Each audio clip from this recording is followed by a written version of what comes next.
Apparu fin 2017, l'Alpine A110 de seconde génération est un beau succès commercial. Aujourd'hui, la marque française a décidé de revoir la gamme de son petit coupé, plus d'équipement, de puissance et de performance, et c'est sur les routes du Castellet, mais également sur le circuit.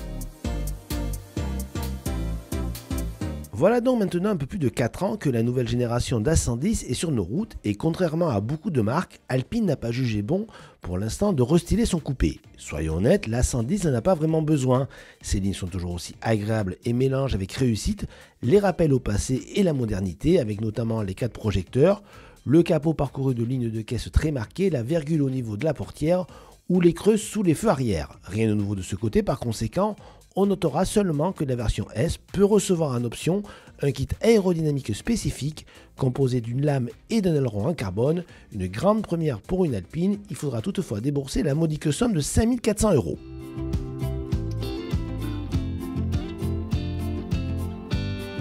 À l'intérieur, aucun changement notable sur le dessin de la planche de bord. Celle-ci est plutôt agréable avec son instrumentation 100% numérique. L'écran multimédia est malheureusement toujours de 7 pouces mais il reçoit de nouvelles fonctionnalités comme par exemple Apple CarPlay et Android Auto avec fil et prochainement sans fil. Vous avez également un système de télémétrie qui est présent.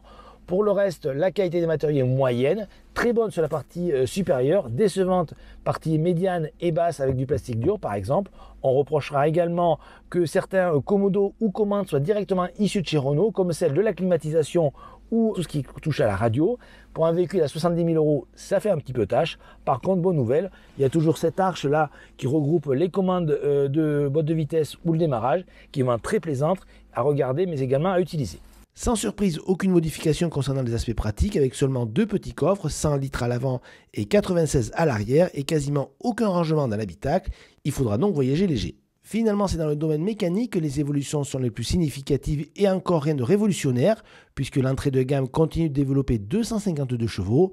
Il faut se tourner du côté des versions plus abouties qui héritent toujours du 1,8 litre turbo, mais celui-ci reçoit 8 chevaux supplémentaires, soit une puissance totale de 300 chevaux et un couple de 340 Nm, soit un gain de 20 Nm.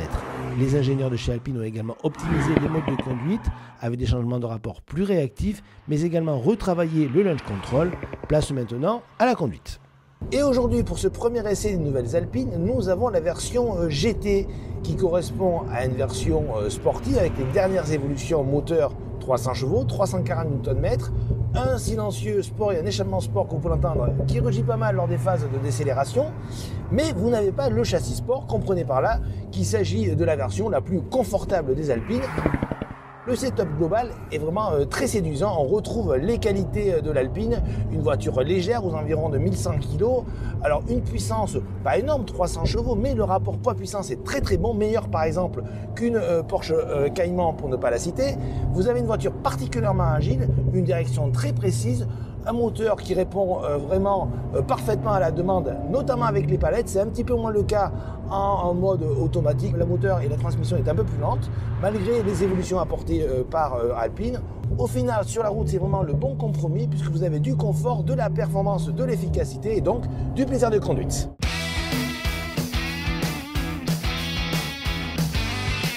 Et pour ceux qui veulent plus de sportivité et de radicalité, il y a l'Alpine A110S avec le kit aéro et je vous propose quelques tours du Castellet dans sa configuration 3,8 km pour savoir ce qu'elle a entre les tripes. Alors bien sûr, on va la donner à notre pilote maison Sohail Ayari.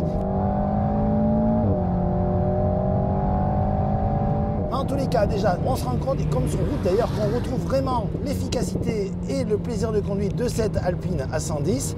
Puisqu'on a affaire là aujourd'hui avec des pneus semi-slick en plus, donc température assez froide, donc il faut faire attention, ça glisse un petit peu, mais qu'on retrouve l'agilité et la facilité de prise en main de la 110. Alors effectivement, elle fait 300 chevaux, il y a du couple, mais la voiture est quand même facilement plaçable dans les virages, on peut s'amuser avec très facilement, même si on n'est pas un pilote professionnel. C'est aussi vraiment la force de l'Alpine, à savoir une voiture faite quasiment pour monsieur tout le monde, à savoir ceux qui veulent rouler sur route de façon un petit peu plaisir assez rapidement, mais également ceux qui veulent tâter de la piste. Il n'y a rien à dire, c'est vraiment du pur bonheur. Donc aujourd'hui, je vous laisse maintenant et rendez-vous donc avec Sohail Ayari pour un peu plus d'infos sur cette A110 Pack Aéro.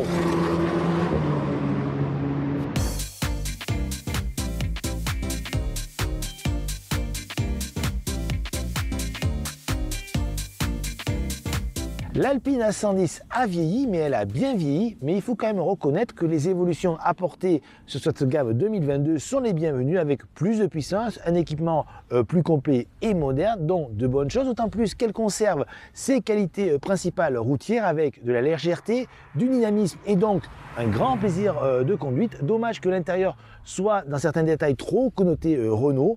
Ça aurait pu faire l'objet d'une modification, ça n'a pas été le cas. Les tarifs sont compris entre 59 500 et 71 500 euros pour la version As. Attention, si vous cochez toutes les options dédiées à la piste pour cette dernière, les tarifs, eux, s'approcheront des 80 000 euros.